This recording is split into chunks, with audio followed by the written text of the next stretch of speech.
meron daw warrant kaninang madaling araw. So dapat pinablish na yung warrant na yon, di ba?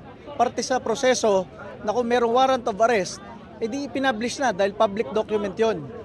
Hanggang kanina wala namang ipinapakitang warrant kay Pangulong Duterte. At ang kanyang abogado hindi pinapahayaang magpaliwanag doon. So kapag ganito na walang warrant, ang tawag dyan kidnapping. Di ba? Kinidnap mo ang isang dating Pangulo ng Pilipinas. Dinetain mo ngayon against his will, di ba? So masabi natin dyan, kung kayang gawin yan sa isang dating Pangulo ng Pilipinas, kayang gawin yan sa kahit sinong Pilipino sa ating bansa. Saan kayo nakakita na walang warrant? Pero nandyan, hawak-hawak nila ang dating Pangulong Rodrigo Duterte.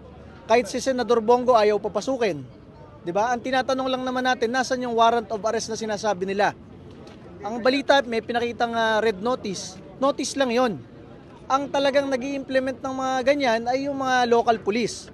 At kung walang warrant yung local police, bakit nila dinedetain ngayon si Pangulong Rodrigo Duterte?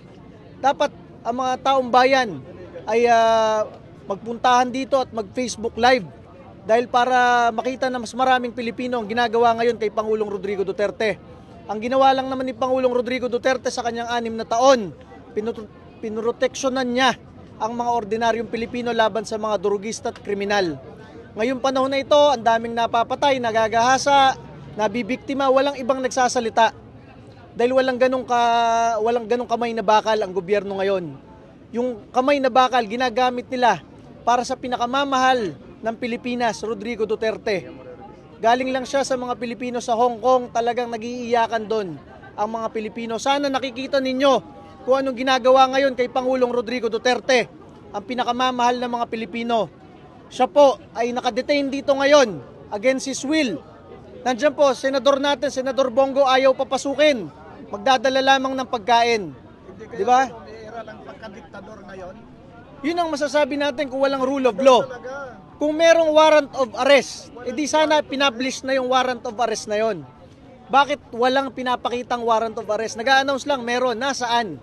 At yung mga abogado ng Pangulong Rodrigo Duterte ayaw palapitin sa kanya. Yung mismong doktor ng Pangulong Rodrigo Duterte nandito sa labas ng gate. Yung mismong kasama niya, Senador Bongo, ayaw papasukin, may dalang pagkain. Sana makita ng mga Pilipino yung ginagawa ngayon kay Pangulong Rodrigo Duterte. Dahil kung kayang gawin ito sa ating pinakamamahal na Pangulo, kayang gawin ito sa kahit sinong ordinaryong Pilipino.